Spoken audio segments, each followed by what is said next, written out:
Hey girl, welcome to the Get Your Guide Coaching podcast. My name is Anwar White, but you can just call me your own personal dating and relationship coach.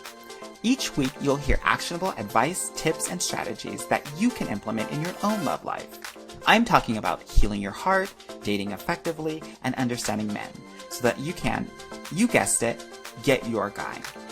Are you ready to level up your love life? All right, let's go. I never felt the way I do about anyone but you. Hey girl, welcome to the Get Your Guide Coaching podcast. I am your dating coach, Anwar White, and I wanted to talk about something really interesting that not a lot of dating coaches are really talking about. And if you come to me, you come to my podcast or any of my socials, you know I'm going to give it to you AP styles, never 101, honey. And today is definitely going to be an AP course because I want to talk about energy. Now, everyone else is talking about masculine and feminine energy, but there's really 5 specific energies, and I'm going to highlight them in this episode so that 1, you can get clear about where you're at, and 2, you can figure out what you need to do to get to the energy to actually attain your love goals. Because here's the thing, you can get into a relationship tomorrow by lowering your standards, but I want you to get into the right relationship. And also when you get into the right relationship, I don't want you to self-sabotage yourself, right? Because you haven't done the work needed to actually sustain and make that relationship thrive. Okay? So the 5 energies that I have are the hyper feminine, the healthy feminine, the holistic, the healthy masculine, and the hyper masculine. And yes, these are kind of offshoots of feminine and masculine, but not a lot of people are talking about the holistic as well as the difference between the healthy and the hyper. And I want to talk about this because I know that when you can identify where you're at, you can also identify what work you will need to do. Okay? So, girl, I want to talk about the hyper feminine energy. Okay? And the root cause of this energy is when you grow up without the masculine love, right? That you actually grow up with feminine energy and feminine love, and you receive that, but you don't actually receive masculine love. And so some of the values that you pick up in your hyper feminine energetic state is that you might be reluctant to make any effort in things. You might have uncontrollable anger. You might have casual indulgences, and you might, desire for sex and orgasms in a way that might not be super healthy, right? Um, you know, when we're thinking about some of the thoughts that you might have when it comes to being in your hyper feminine energy, this is about, some of the thoughts that you might have are, trying to figure out or thinking that you might never be happy, right? Or feeling like there's no point to finding happiness, or, trying to understand how to be fully fulfilled, or thinking that happiness is only for a certain kind of person but not for you, or trying to rationalize why you won't be happy, or catastrophizing, right? And saying that I'm never going to be happy, right? These are beliefs that you might be accepting as true. And some of the motivations that you might have as it pertains to being in your hyper feminine energy is social validation, getting instant gratification, making sure that your lifestyle is perfect, always focused on constant pleasure, even if it is sacrificing responsibility, and then obviously also obtaining materialistic things. Okay? Some of the fears in the hyper feminine are around, being forgotten or dying alone, having an empty life or being exiled from a tribe, experiencing some sort of social embarrassment, fear of criticism, and fear of just general conflict. Okay. I know I'm giving a lot of kind of negative aspects, but the hyper feminine energy is really about surviving. It's not about thriving.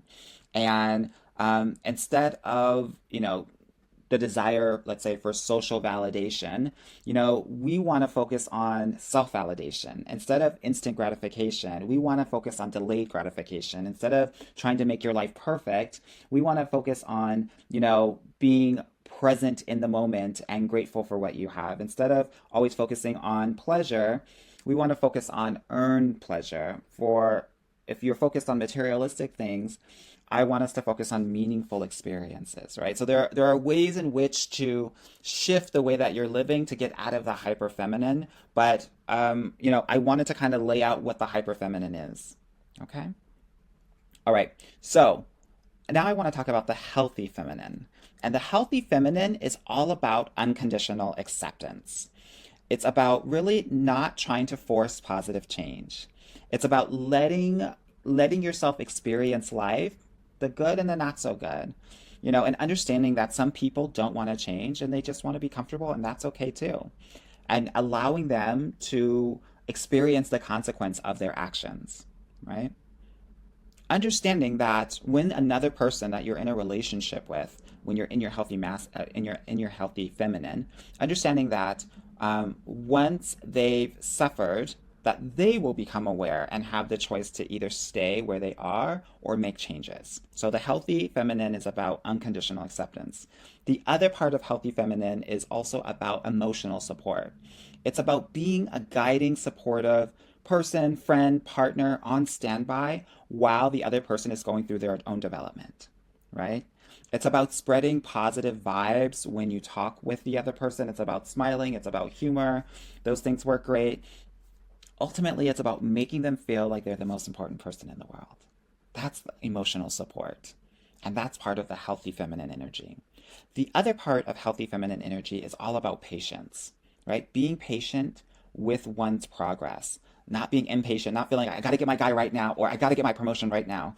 Understanding that it will come when you do your work, right? And understanding that change can happen in a day or in several decades. But also understanding that you must never give up on your goals and never lose hope, understanding that they will come with patience. And then lastly, when we're talking about healthy feminine energy, we're also talking about charity, right? It's about offering nice gestures. It's about relieving suffering when the opportunity presents itself. For example, getting someone, something nice to drink or making a plate for someone. And I know that there's probably some feelings about that if you've watched your mother make plates for the male members of your family during holidays, but that's also part of the healthy feminine energy. So I just want to offer that. Our mothers and grandmothers and foremothers, they didn't get everything wrong. Okay? So yeah, that's the healthy feminine. Now I want to talk about the healthy masculine, and then I'll get to the holistic. So the healthy masculine is all about kind of inspiration and inspiring, and being a positive role model that people can look up to, and be inspired to take action, right? The way that the healthy masculine kind of represents itself is that this is about really sharing story and other resources on overcoming struggles and being able to do and act in a way where you are leading by example, right? The other thing that I think is important with healthy masculine is being able to educate, right? Being able to teach the people that you're in relationship with, obviously those who want to learn about the values that make up who you are and what makes things successful, right? Someone who's in their healthy masculine and self-actualized has no problem mentoring and educating others, if it is asked of them. The third thing that I want us to focus on when we think about healthy masculine, because these are the things that I want you to be looking out for once you're dating and looking for healthy masculine energetic men, is engagement, right? Is the healthy masculine engaging in healthy activities, productive activities, right? Um, we want to make sure that they are not actually engaging in, things that aren't going to be productive, things that are not going to serve them, right? Are they working well? Are they doing things for their community? Are they doing things for their circle, family, and friends? That's what we want to look for in the healthy masculine. Awesome. Okay. The other things that I want us to focus on is environment, right? Are they creating and designing an environment that makes it easy for them to win and also hard for them to mess up, right? Or, making it hard for them to do things that are not going to fully serve them. Also, healthy masculine is also about fun and celebration, right? Are they making, are they having a good time? Are they able to crack jokes and add to the vibe, you know, and celebrate other people? Are they able to, do, whenever somebody does something in a positive way, are they able to celebrate with them, and make the other person feel good and great based on the actions? There are so many men out there that, like, I talk to women all the time and they're saying, yeah, he's really jealous of my success. He's not in his healthy masculine. Yeah. Healthy masculine will celebrate you, will lift you up, will put you on a pedestal and say, she's a queen. Everybody look at her. Let's rock out. Let's celebrate her. That's the healthy masculine. Okay. So we've talked about the hyper feminine, we've talked about the healthy feminine, and we've talked about the healthy masculine.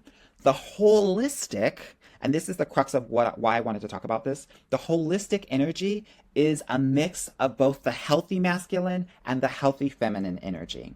Why do I say this? I say this because, most dating coaches or personalities or influencers online will focus on hyper feminine and hyper masculine. That's interesting and good, and they'll be talking about how to get to your healthy feminine while dating. But here's the thing, ladies, when you're in a relationship, you have to actually get into your holistic energy, which is a mix of both the healthy masculine and the healthy feminine. Why do I say this? I say this because when you're in a relationship, there are going to be things that you're going to have to take the lead on, and there are things that he's going to take the lead on because you all both have different skill sets. It doesn't make any sense to be led, right? Or, let someone lead that is doing something worse than you. That's not good for the team. That's not good for the partnership. When you're in a committed relationship, this is about what's best for the team. Just like when you were back at school, you divvied up the tasks and roles based on everyone's strength. It's the same for your relationship as well. So, if you're a woman and you are, an accountant, you might manage the budget for the family, right? You might do those things and manage the financials, which might have been traditionally focused on the masculine energy or the male role. No, that's not how it goes, especially in 2023. A lot of other people are having you date as if it were the 1960s, and women are not where they used to be. So, telling women that they have to just stay in their feminine energy in absolutely every aspect of their life is ridiculous and not effective when it comes to achieving amazing things in the partnership. Okay? So, the thing about holistic energy and when you're in a relationship with people is that you're going to have to figure out in what things you're the authority on and the things that you're not the authority on. So, the things that you're an authority on, that you do the best, that's when you're going to take the masculine energetic approach. The things that you might not be as good at, that's when you're going to take that's when you're going to employ a more feminine energetic approach. And that's how you have successful relationship management and leadership when you're in a relationship. The masculine and the feminine, I think, is helpful when you're dating, but you want to start to get into your holistic energy when you get into the relationship. And in 2023, you get to choose what energy you want to date with. You can date with a masculine, healthy masculine energy, or at least get there. It just means that you'll have to kind of engage with a healthy feminine energy, and vice versa. If you want to be in your feminine energy, you want to get with a masculine energetic man, because relationships are about complements. It's about the yin and the yang. It's not about clones, right? Understanding that your masculine energy will start to learn more feminine energetic traits, and your feminine energy might learn more masculine energetic traits once you're in the relationship. And you have to allow yourself to do that. It's a very important point that a lot of people aren't actually talking about. And I know that when they understand this, they're going to actually have better relationships. Because that's why we're dating, to have amazing, fulfilling relationships at the end of the day. So no, you don't have to always stay in your feminine energy, and you don't have to stay in your masculine energy, right? And, biologically, it doesn't actually make sense either, because, many of you have elderly men in your lives, at least I'm hoping that you do. You'll realize that, around 50, 60, their testosterone is going down, which means that they're learning to be more and more in their feminine energy. And you'll notice, like, you got a lot of older men that are really close with their pets, a lot of older men that are into gardening and nurturing. It's because they're learning how to get more and more in their feminine energy. Whereas women, right, their estrogen is lowering, so they're having more testosterone, which means that they're, in 50 and 60, when they become menopausal, it's actually their greatest time to be successful in doing and really having an amazing trajectory in their professional lives. Okay, so realize that these energies shift as you grow older as well. I'm sharing all of this so that you all know that you don't have to stay stuck in a box, right? We get to shift, and that's why I'm highlighting all five of these different energies. Okay, so we've talked about the hyper feminine energy, we've talked about the healthy feminine energy, we've talked about the healthy masculine energy, and we've talked about the holistic energy. Okay, now I want to talk about the hyper masculine energy. And well, before I go into that, I just want to talk specifically to and about women of color because many of you have grown up where you've had to be in your masculine energy. Part of the work that I do is actually focusing on the feminine energy, not because you have to be in your feminine energy, but because I want to set you up to be in your holistic energy when you're in the relationship so that you have both approaches that you can use and know how to employ them based on the situation. Okay, so when you do hear me talk about, girl, you got to get in your feminine energy and learn how to sit comfortably in that, that's where I'm coming from. I'm not coming from this like, hyper masculine place like a lot of dating coaches are, where they're like, they want women to submit. I think that word is disgusting. You'll never hear me use it when it comes to dating, unless I'm talking shit about those people. Okay, so I just wanted to clarify that because I think there's a lot of like conversation about all women need to be in their feminine energy, and that's just not realistic these days. Okay. Okay. So let's talk about the hyper masculine energy because a lot of men are in this and it can trip you up, especially if you're a woman of color in your masculine energy. You will actually go for the hyper masculine men because they have more masculinity than you do. And so you think, their hyper masculinity is actually going to make you feel like you're in your feminine energy, and you're probably not. No shade, giving you all tea. So many of us are actually dating hyper masculine men, and these men are suffering, right? And the root cause of this is because they haven't had any masculine love and they haven't had any feminine love. Girl, can you imagine? That's tough. That's really tough.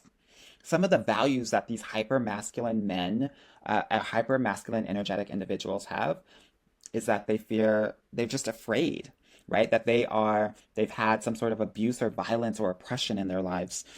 Also, they have this drive, this selfish desire for more. I always have to get more, more, more, more, more. They might also have uncontrolled anger or have this arrogance and superior view of themselves. They also might be painfully jealous. Yeah. And if I'm talking about the hyper masculine and you're like, oh shit, that's me, girl, it's no shade. We get to heal those things. That's what I do in my program. So if you're interested in learning how to do that, girl, book a call. We'll rock and roll this. Yeah. Some of the thoughts of the hyper masculine energy is loneliness. They might think no one loves me, or catastrophizing and saying nobody will ever love me. They might have some pessimism, right? There's no point of me even finding love, or dwelling on the past and thinking like no one's ever loved me, or they're very much in their judgment, right? Thinking, oh, this person will never love me. Um, or they might, talk about the fact that love doesn't exist, right? Or love only happens when X, Y, and Z happens, right? This is really important because those thoughts will create your feelings, especially as it pertains to dating and relationships and love. And this is why it's really hard for the hyper masculine to allow themselves to be seen because their thoughts around love are so closed off already, right?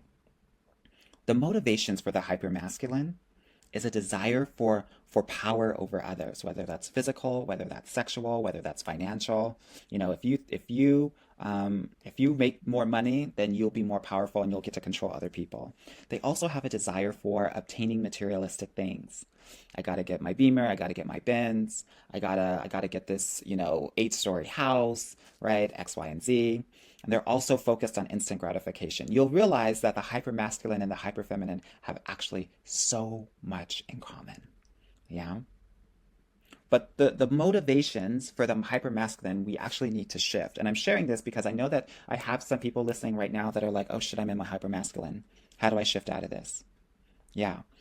It means instead of trying to have power over others, we have to aim for having more power over ourselves, mastering ourselves, killing our egos, right? And having kind of this no self like thought process in our lives where we're not making everything about ourselves. Instead of obtaining materialistic things, similar to the hyperfeminine, we have to start focusing on obtaining meaningful experiences. And then, similar to the hyperfeminine energy, instead of desiring instant gratification, we've got to aim for delayed gratification, right? This is why in my program, I tell my clients, I would recommend them not having sex until they're in an exclusive relationship. This will determine whether a man is in his hypermasculine or healthy masculine. Yeah? Good. Okay. Some of the fears that the hypermasculine has is that they fear appearing weak, right? Or they fear being taken advantage of. Or they fear being exiled from the tribe. Also failing and criticism. Again, there are some similarities with the hyperfeminine. Yeah? So, why am I talking about this? Well, one, I want you to get real clear on what energy you have, girl. And two, I want you to really get clear that the goal is not to be in your masculine or to be in your feminine. The goal is to be in your holistic energy ultimately and drive yourself to that to have a successful relationship because it requires both healthy feminine and healthy masculine, right? Here's the thing. The narcissists of the world don't have holistic energy. They have narcissistic energy, which is a combination of the hyper masculine and the hyper feminine. Yeah. So we got to shift that. And if you're interested in doing this work and learning how to get here, definitely book a consultation call with me and you can join one of my amazing programs to help you get there. Alrighty. I hope this has helped as you start to navigate your energy and love, dating, and relationships. With that said, I will talk with you soon. Much love to ya. Bye-bye. Hey girl, thank you so much for listening to the Get Your Guy Coaching podcast. If you like this episode and want to talk with me personally, please book a free consultation at www.getyourguycoaching.com/apply or subscribe and leave me a review wherever you listen to your podcasts. Talk soon.